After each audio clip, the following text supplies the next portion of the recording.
How to turn on Storage Sense in Windows 11. This tutorial shows you how to enable it and set it up to automatically free up space on your device. First, click the Start button and open the Settings app. From there, click on System in the left sidebar. After that, click on Storage on the right side of the screen. At this point, you'll see a toggle at the top labeled Storage Sense. Turn that on to enable it. From here, click on Storage Sense just below the toggle to open the full settings and customize how it works. Following this, under the Run Storage Sense section, use the drop-down to choose how often it runs. You can set it to every day, every week, every month, or during low free disk space.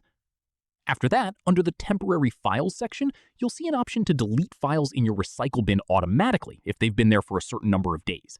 Use the drop-down to set a time frame that works for you. From there, you'll also see a similar option for files in your Downloads folder. Set how long files should sit there before Storage Sense clears them out, or leave it on Never if you'd rather it leave that folder alone. Finally, if you want Storage Sense to run immediately rather than waiting for the schedule, scroll to the bottom and click Run Storage Sense Now. That's how you turn on Storage Sense in Windows 11. If this was helpful, drop a like, subscribe for more tutorials, and hit the bell so you never miss an upload. See you then.